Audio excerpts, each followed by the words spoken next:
Hello नमस्कार। हम पढ़ रहे हैं मराठा साम्राज्य।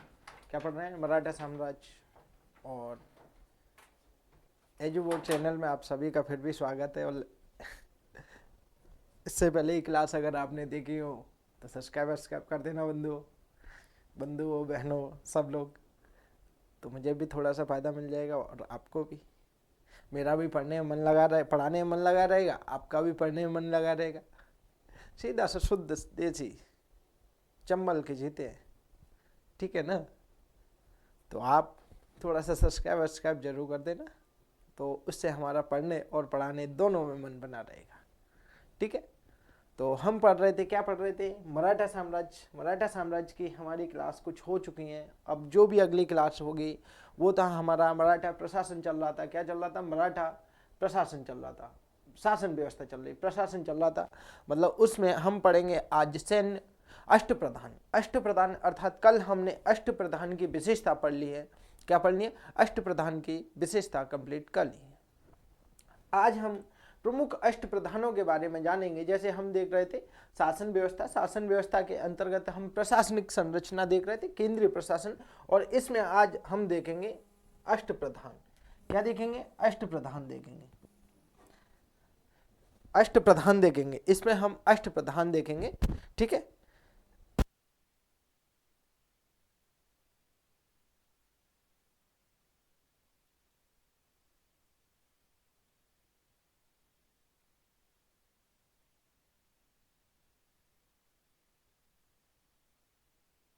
ठीक है, तो क्या देख रहे थे हम? अष्टप्रधान देखेंगे। इसमें हम क्या देख रहे हैं? अष्टप्रधान।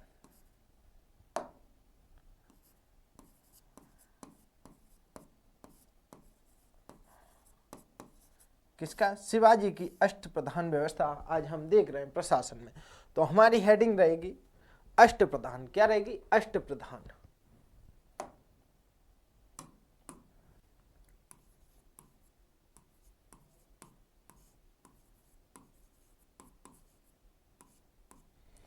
अष्टप्रधान व्यवस्था देखेंगे आज हम,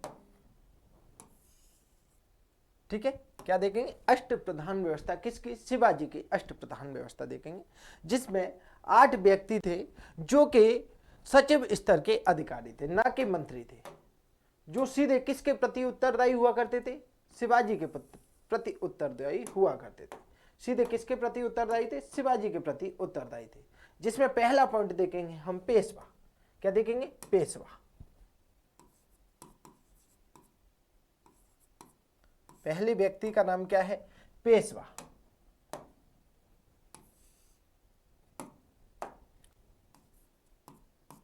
ठीक है, पहले व्यक्ति का नाम क्या है? पेशवा है अष्टप्रधान में। और मेरे अकॉर्डिंग इसको अपन हटा देते हैं क्योंकि इसकी जरूरत नहीं है अभी। अभी इसकी जरूरत यहाँ लगेगी, ठीक है? तो यहाँ लगेगी, इसलिए मैंने वो हटा दिया। अब लिखते हैं अपन इसमें अष्टप्रधान में पेशवा, जिसे पीएम या उपराजा कहा जाता था। पहला पॉइंट लिखना है, जिसे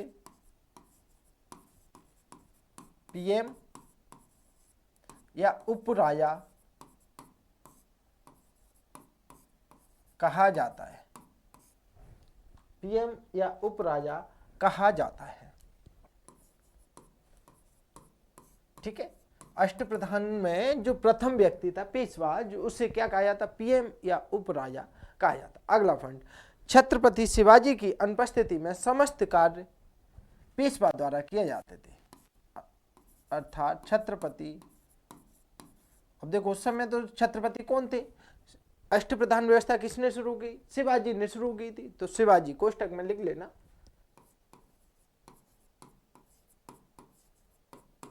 कोष्टक बंद कर देना। की अनुपस्थिति में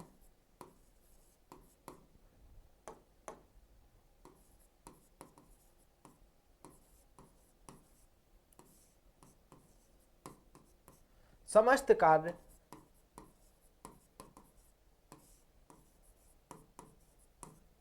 कार्य पेशवा द्वारा किए जाते थे। पेशवा द्वारा किए जाते थे, ठीक है? अगला पॉइंट लिखिए, छत्रपति शिवाजी की अनुपस्थिति में समस्त कार्य किसके द्वारा किए जाते? पेशवा के द्वारा किए जाते। अगला पॉइंट लिखिए। अगला पॉइंट है प्रथम पेशवा मोरोपंत त्र्यंबक पिंगले थे। प्रथम पेशवा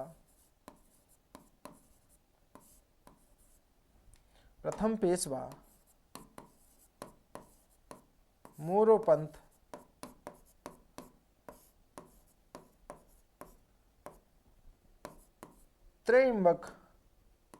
त्र्यंबक पिंगले थे।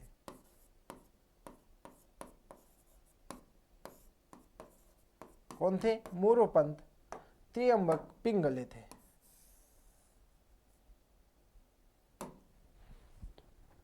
प्रथम पेशवा कौन थे? मोरोपंत त्र्यंबक पिंगले थे, प्रथम व्यक्ति। अब अगली हेडिंग डालो अमात्य। ठीक है, अगली हेडिंग क्या डालनी? अमात्य। दूसरे नंबर पे कौन है? अमात्य है। दूसरे नंबर के व्यक्ति कौन है? प्रमुख अमात्य।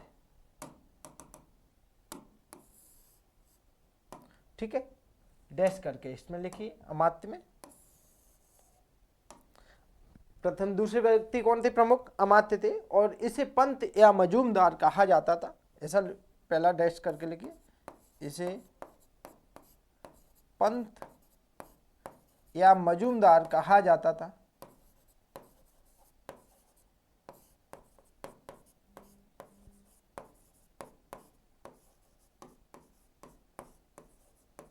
ठीक है, इसे पंत या मजूमदार कहा जाता था। अमात्य। नंबर क्या है? अगला पॉइंट है इसमें। अगला पॉइंट है वित्त राजस्व लेखा जोखा विभाग का प्रमुख हुआ करता था। अगला पॉइंट है वित्त राजस्व एवं लेखा जोखा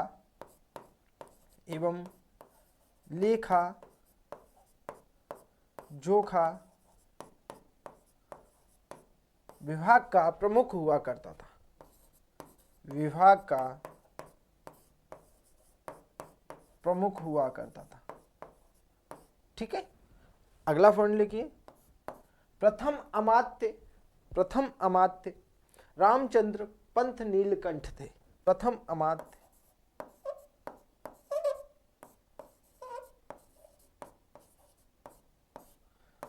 रामचंद्र पंत नीलकंठ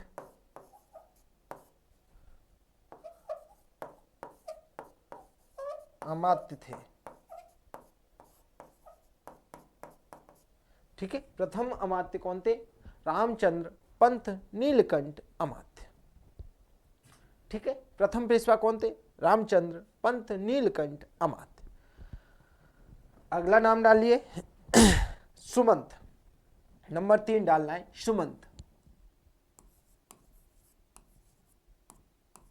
नंबर 3 क्या डालना है? सुमंत।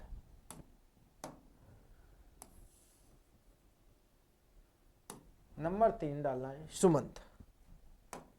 और सुमंत के बारे में लिखना है यह विदेश मंत्री हुआ करता था। पहला पॉइंट लिखिए, यह विदेश मंत्री हुआ करता। सुमंत विदेश मंत्री या राष्ट्र मंत्री, तो ये पहला पॉइंट है, यह विदेश मंत्री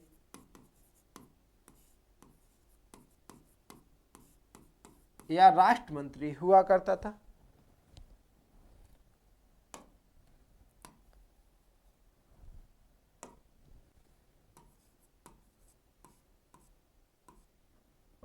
या राष्ट्र मंत्री हुआ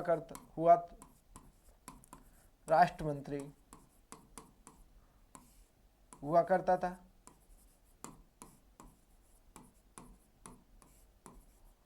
या विदेश मंत्री या राष्ट्र मंत्री हुआ करता था। अगला पॉइंट लिखिए, प्रथम विदेश मंत्री रामचंद्र त्र्यंबक थे।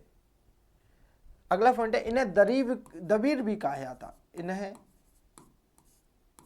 दबीर भी कहा जाता था। कभी कभी दबीर मिल जाता। ठीक है, दबीर भी, सुमंत को दबीर भी कहा जाता था।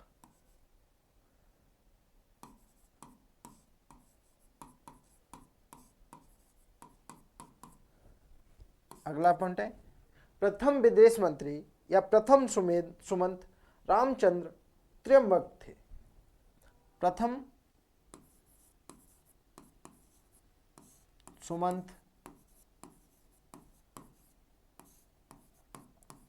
रामचंद्र त्र्यंबक थे। कौन थे? रामचंद्र त्र्यंबक। प्रथम सुमंत कौन थे? रामचंद्र त्र्यंबक थे। ठीक है।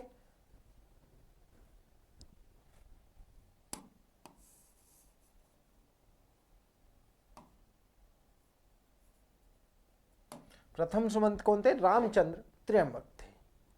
अगली हेडिंग डालना है न्यायाधीश, नंबर 4 डालना है। ये तो नंबर 3 थी, ठीक है, दिख रहा है ना? हाँ, ये नंबर 4 डालिए आप। न्यायाधीश, न्यायाधीश,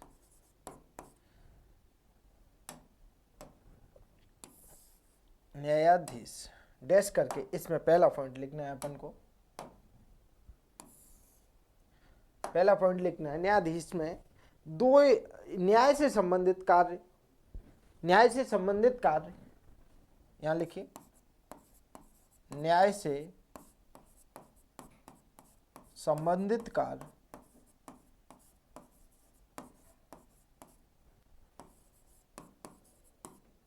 न्याय से संबंधित कार्य जो दीवानी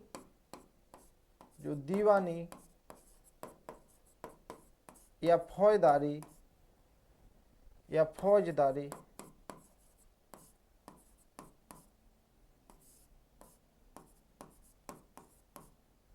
हो, दोनों संपन्न किए जाते, दोनों संपन्न किए जाते थे। ठीक है। अगला पॉइंट लिखिए प्रथम न्यायाधीश नीराजी पंडित राव जी थे। प्रथम न्यायाधीश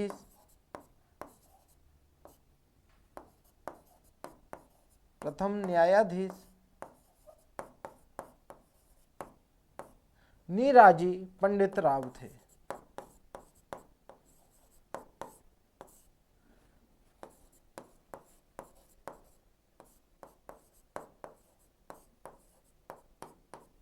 कौन थे? नीराजी पंडित राव थे। प्रथम न्यायाधीश कौन थे? नीराजी पंडित राव थे। ठीक है ना? अगला पॉइंट लिखिए। अब देखो कहीं कहीं पे बालाजी पंडित राव भी मिल जाते हैं, लेकिन नीराजी पंडित राव लिखना है। अगली हेडिंग डालिए सचिव। 5वें नंबर का जो प्रमुख थे वो सचिव थे।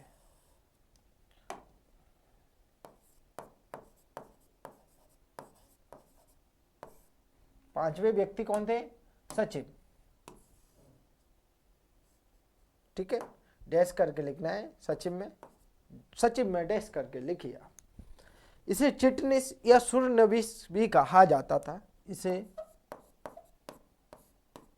चिटनिस या सुरनविस भी कहा जाता था।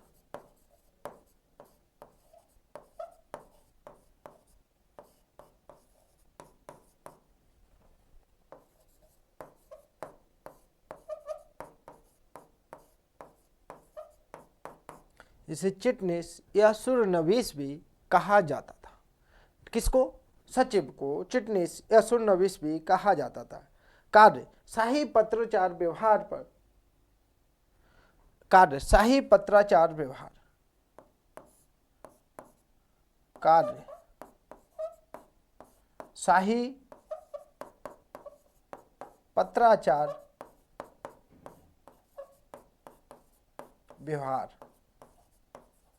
इसका मतलब समझ रहे? शाही पत्राचार व्यवहार का, शाही पत्राचार व्यवहार का मतलब है कि छत्रपति द्वारा जो भी आदेश या फरमान जारी किए जाते थे उनको एक स्थान से दूसरे स्थान तक पहुंचाना। ठीक है। अगला कार्य दिखाया है इनका। अगला कार्य था परगनों का हिसाब किताब रखना। अगला कार्य था परगनों का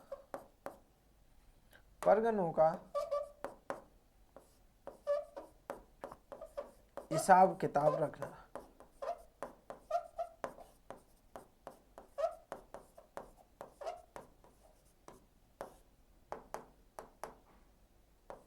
ऑर्गनों का हिसाब किताब रखना अगला कार्य था। ठीक है, अगला प्रथम सचिव थे अन्नाजी दत्तो। प्रथम सचिव यहां लिख देता हूं, यहां पर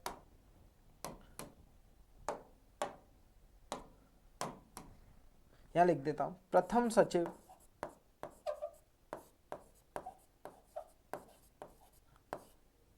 अन्नाजी दत्तो थे। कौन थे? अन्नाजी दत्तो। प्रथम सचिव कौन थे? अन्नाजी दत्तो। ठीक है ना, प्रथम सचिव कौन थे? अन्नाजी दत्तो थे। 5 हो गए। अगली स्लाइड पे चलते हैं, हम छठवें व्यक्ति को देखते हैं, मंत्री, जिसे बोला जाता वाक्यान्विश। मंत्री क्या है? वाक्यान्विश बोला जाता है। अगली हेडिंग है मंत्री।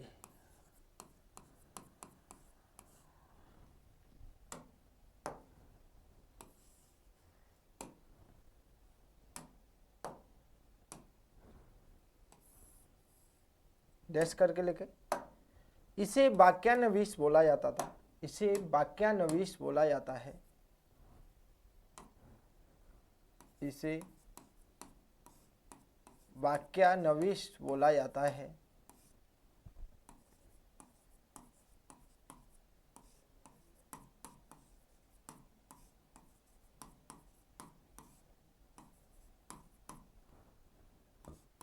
जिसका कार्य राजा के दैनिक कार्यों का, जिसका कार्य राजा के दैनिक कार्य व प्रतिदिन की घटनाओं का ब्यौरा रखना था। राजा के दैनिक कार्य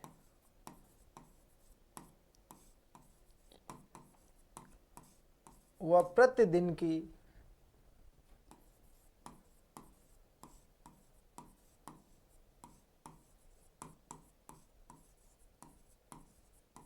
घटनाओं का ब्यौरा रखना था। किसका? मंत्री का। समझे? मंत्री का कार्य क्या था? राजा के दैनिक कार्य व प्रतिदिन की घटनाओं का ब्यौरा रखना था। किसका? मंत्री का काम था। दिख रहा है ना मंत्री अच्छे से? अगला पॉइंट लिखिए, प्रथम मंत्री दत्तोजी पंत थे। प्रथम मंत्री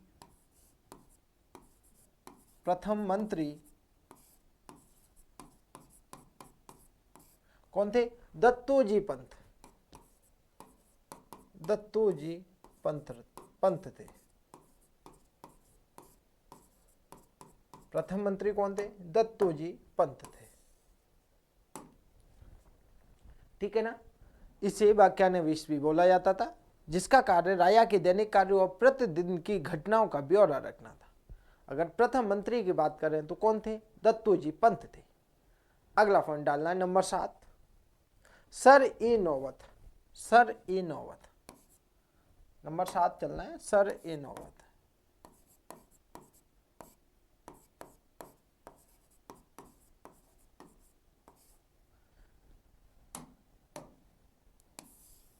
ठीक है, इसमें पहला पॉइंट अपन को लिखना है सर ए नौबत में, सर ए नौबत। नंबर 7 क्या लिखना है? सर ए नौबत, और डैश करके लिखिए, यह सेना प्रमुख था। यहां लिखिए, यह सेना प्रमुख था।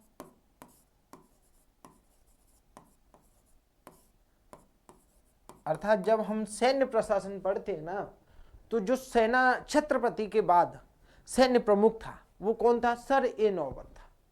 छत्रपति के बाद जो प्रमुख आता था वो कौन था? सर ए नौबत था। और सैन्य प्रशासन में शीर्ष पर सर ए नौबत मिलता है। उसके बाद सत्ताजारी, उसके बाद पंचहजारी, इस तरह से मिलते हैं। ठीक है ना, तो अगला पॉइंट लिखिए, प्रथम पद हबीर राव मोहिते के पास था। अर्थात प्रथम सर ए नौबत कौन था? प्रथम पद हबीर राव मोहिते के पास था। क्या नाम है? मोहिते। सर ए नौबत का प्रथम पद किसको मिला था? हबीर राव मोहिते के पास था। ठीक है ना, समझे। अब अगली हेडिंग डालना है पंडित राव, 8वें नंबर का डालना है पंडित राव।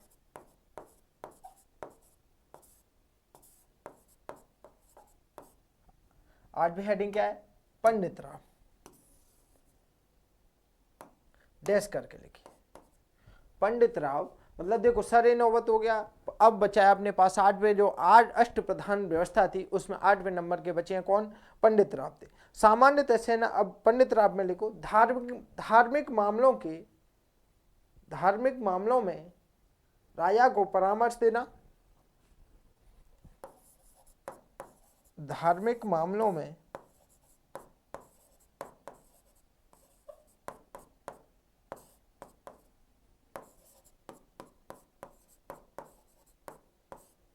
राजा को परामर्श देना,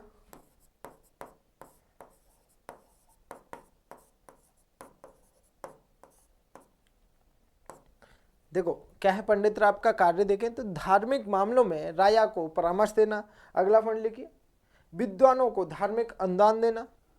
अगला फंड क्या है, विद्वानों को धार्मिक अनुदान देना।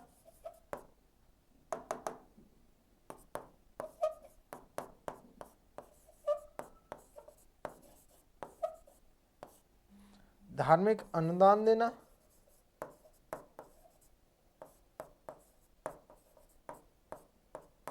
ठीक है ना, विद्वानों को धार्मिक अनुदान देना। क्या है पंडित राव, धार्मिक मामलों में राजा को परामर्श देना, विद्वानों को धार्मिक अनुदान देना। अगला फंड लिखिए प्रथम पद रघुनाथ राव पंडित के पास था। अगला फंड है यह प्रथम पद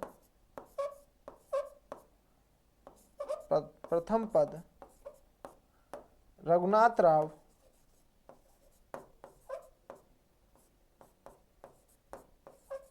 पंडित के पास था। रघुनाथ राव पंडित के पास था। प्रथम पद किसके पास था, रघुनाथ राव पंडित के पास था। कौन सा, पंडित राव वाला।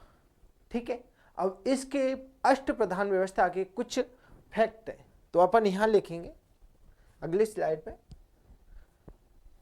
नोट करके लिखना है। 2000 रुपए का नोट है, हालांकि बंद हो गया लेकिन यह आपको 2000 रुपए का नोट मिलेगा।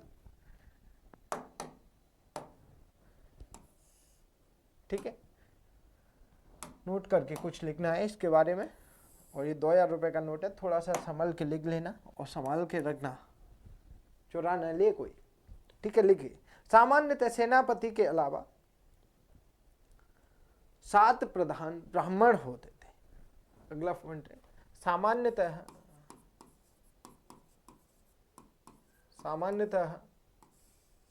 सेनापति के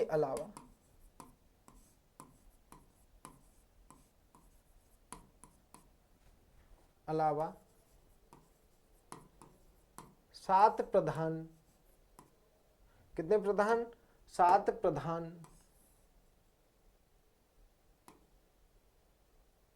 7 प्रधान ब्राह्मण होते थे।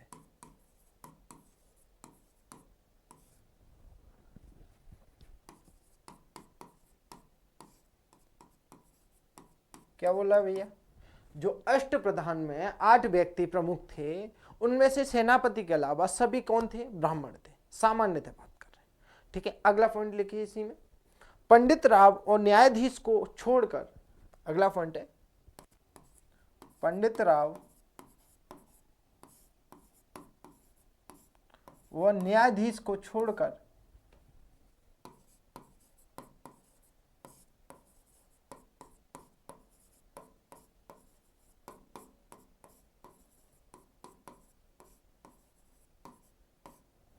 पंडित राव व न्यायाधीश को छोड़कर समस्त प्रधान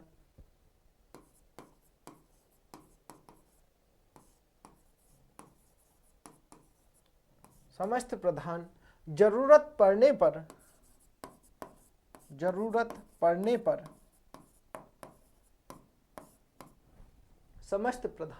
जरूरत पड़ने पर सेना में भाग लेते थे। सेना में भाग लेते थे। समझे? समझे बबुआ क्या कहना चाह रहे हैं?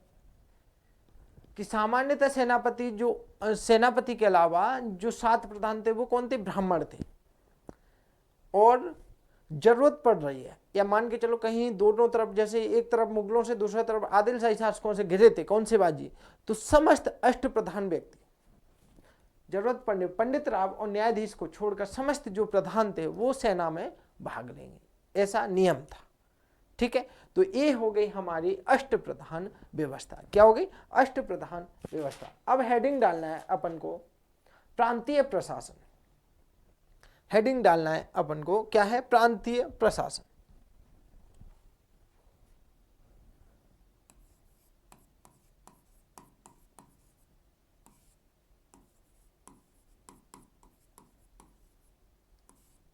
क्या है हेडिंग? प्रांतीय प्रशासन।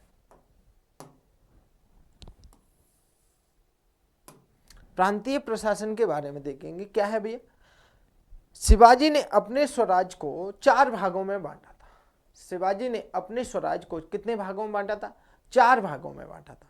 एक तो उत्तरी, एक दक्षिण पश्चिमी, एक दक्षिणी और एक उत्तर पूर्वी, ऐसे 4 भागों में बांट दिया था अपने स्वराज को। मतलब शिवाजी ने अपने मराठा स्वराज का निर्माण किया था, तो उस मराठा स्वराज को 4 प्रांतों में बांट दिया था।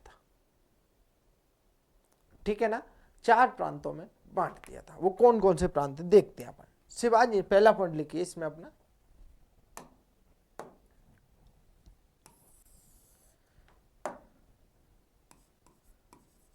शिवाजी ने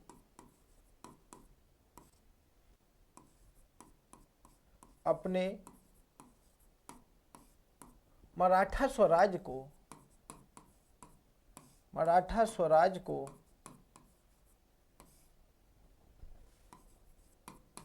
4 भागों में बांटा था। 4 प्रांतों में, 4 भाग नहीं, 4 प्रांतों में बांटा था। ठीक है ना? 4 प्रांतों में बांटा था। किसने? शिवाजी ने अपने मराठा स्वराज को 4 प्रांतों में बांटा था। प्रत्येक प्रांत का मुख्य अधिकारी, अगला पॉइंट है, प्रत्येक प्रांत का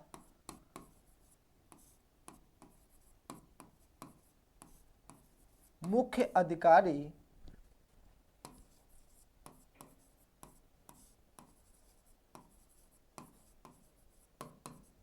देशाधिकारी, मुख्य अधिकारी देशाधिकारी,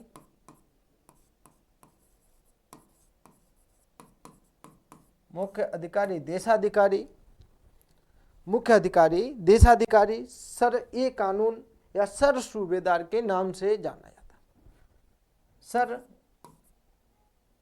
देशाधिकारी या सर, इधर लिखेंगे,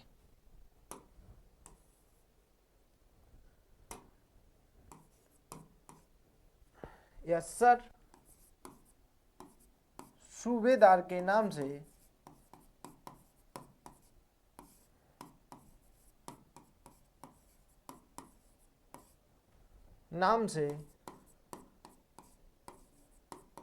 जाना जाता है।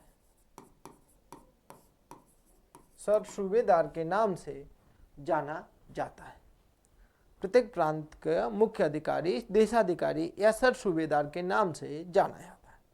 अगला पॉइंट लिखिए, इनको वेतन जागीर के रूप में ना देकर, इनको वेतन जागीर के रूप में, जागीर के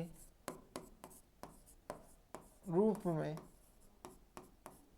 ना देकर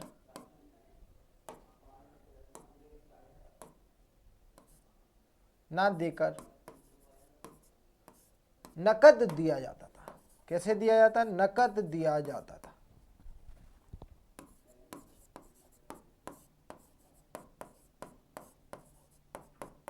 समझे बबुआ? शिवाजी महाराज ने देशाधिकारी या सर सूबेदार को जो वेतन दिया जाता था वो जागीर के रूप में ना देकर कैसे दिया था, नकद दिया था। ठीक है ना, नकद वेतन दिया था। अगला पॉइंट लिखिए, प्रत्येक प्रांतपति के अंतर्गत, प्रत्येक प्रांतपति के अंतर्गत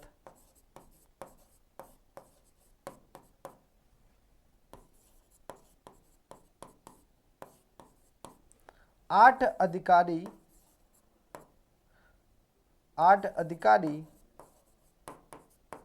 कार्य करते थे।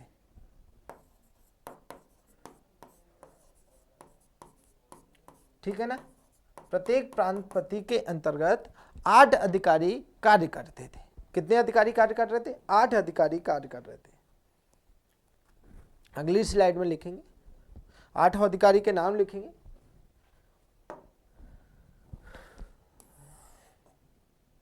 पहला व्यक्ति लिखिए, नंबर 1, देखो नंबर 1 लिखिए आप, दीवान जो सचिव होता था। नंबर 1 दीवान, इसको सचिव बोलते थे। ठीक है। नंबर 2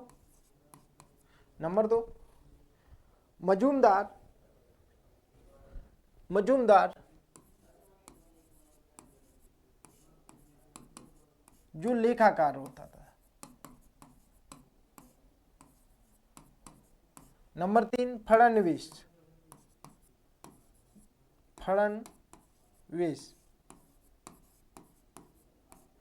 जो उपलेखाकार होता था।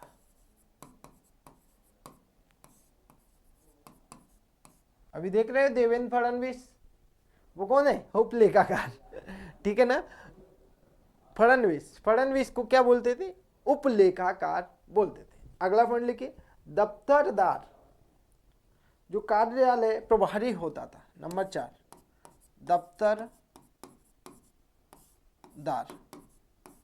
जो कार्यालय प्रभारी होता था। कैसा होता था, कार्यालय प्रभारी। नंबर 5 दफ्तरदार कौन था, कार्यालय प्रभारी था। नंबर 5 देखो, कारखानिस, रसद अधिकारी होता था। देखो भाई, कारखानिस,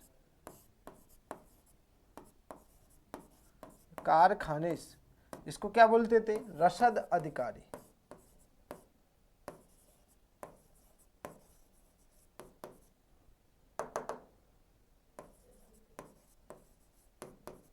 ठीक है, कारखानिस को क्या बोलते थे, रसद अधिकारी। नंबर 5 था, नंबर 5 हो गए। नंबर 6 डाल लो, चिटनिस, जमानदार और पोर्टनिस।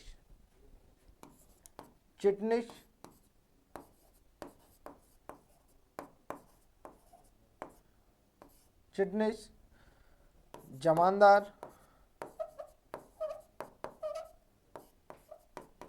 पोर्टनिस।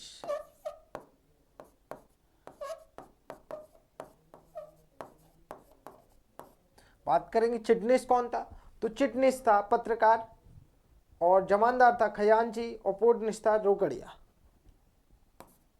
पत्रकार, खजांची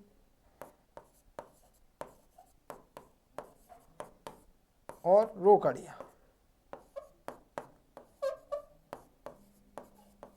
ठीक है, और रोकड़िया, चिटनिस, खजांची और रोकड़िया। एक सेकेंड, बात करें।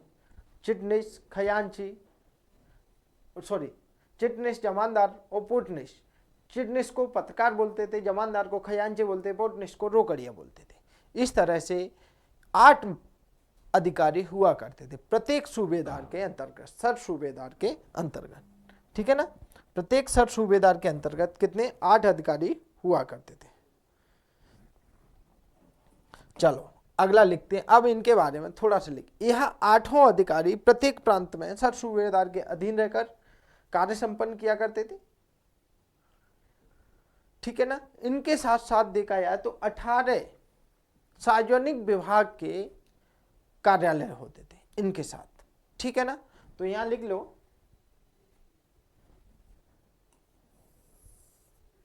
यह अधिकारी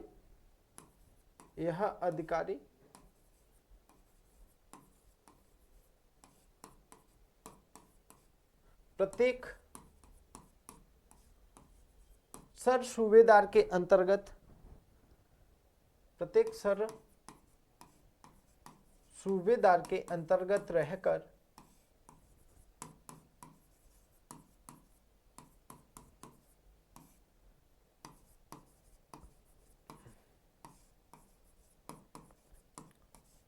कार्य संपादन करते थे।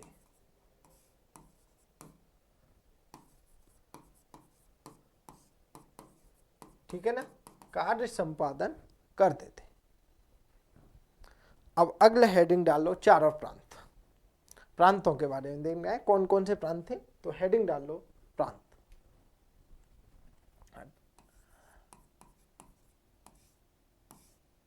नंबर 1 डालना है आपको, मैं बता रहा हूं कौन सा। उत्तरी प्रांत, नंबर 1 डालिए उत्तरी प्रांत।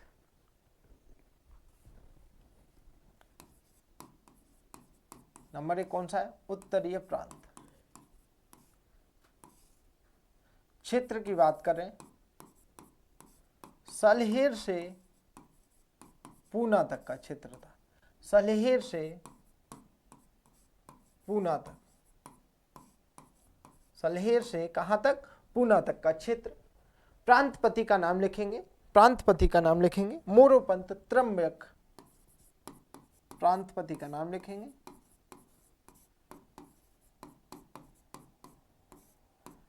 मोरोपंत त्र्यंबक पिंगले, त्र्यंबक पिंगले। ठीक है, ये कौन सा हो गया, उत्तरी प्रांत हो गया। ठीक है ना, 4 प्रांत थे, हमने कब कितने प्रांत पढ़े, 4 प्रांत पढ़े। नंबर 2 दक्षिणी पश्चिमी प्रांत, नंबर 2 है, यहां डालो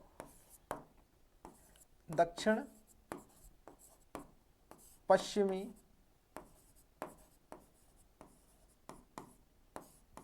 प्रांत। ठीक है, क्षेत्र की बात करेंगे, क्षेत्र की बात करेंगे, दक्षिण पश्चिमी प्रांत क्षेत्र की बात करेंगे तो कोंकण प्रदेश वाला क्षेत्र पूरा, कितना, कौन सा, कोंकण प्रदेश।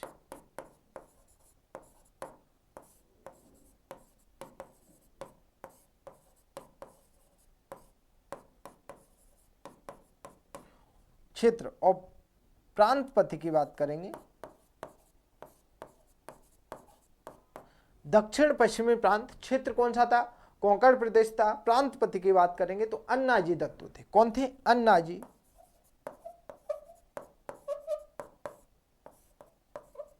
दत्तो। नंबर 3 बात करेंगे, नंबर 3 की बात करेंगे। नंबर 3 है दक्षिण पूर्वी प्रांत, दक्षिण पूर्वी प्रांत। कौन सा प्रांत, दक्षिण पूर्वी प्रांत। क्षेत्र की बात करेंगे, कौन सा, दक्षिण पूर्वी प्रांत। इसके क्षेत्र की बात करेंगे तो कौन सा है, सतारा और धारवाड़ वाला क्षेत्र, सतारा व धारवाड़ वाला, धारवाड़ क्षेत्र। ठीक है, प्रमुख की बात करेंगे या प्रांतपति की बात करेंगे। देखो हमने कौन कौन सा उत्तरी पढ़ लिया, दक्षिण पश्चिमी पढ़ लिया, अब पढ़ रहे हैं दक्षिण पूर्वी। क्षेत्र सतारा और धारवाड़। और प्रांतपति की बात करेंगे तो दत्ताजी पंत, क्या नाम है, दत्ताजी पंत।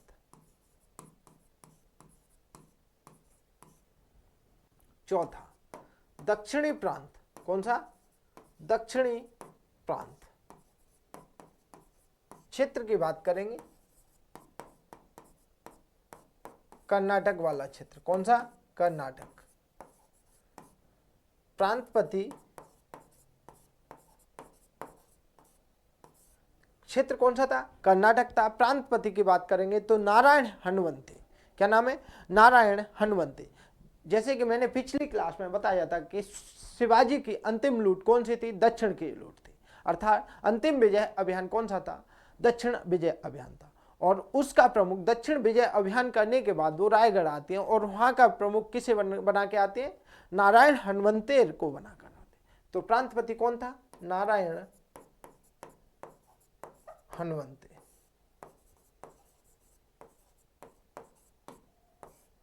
ठीक है, प्रांतपति कौन है? नारायण हनुमंते। इस प्रकार हमने चारों प्रांतों के बारे में देख लिया। आज हमने क्या क्या पढ़ लिया वो आपको एक बार बता देता हूं। देखो, सबसे पहले हमने देखा था मराठा प्रशासन व्यवस्था। मराठा प्रशासन व्यवस्था देखी। मराठा प्रशासन व्यवस्था केंद्रीय प्रांत, प्रांतीय प्रांत हमने देख लिया। अब अगली हमारी जो हेडिंग रहेगी वो रहेगी वित्तीय प्रशासन। क्या रहेगा?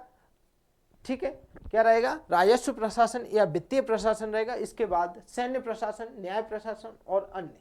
ठीक है, तो आज हम यहीं समाप्त करते हैं। मिलते हैं कल। जय हिंद, जय भारत।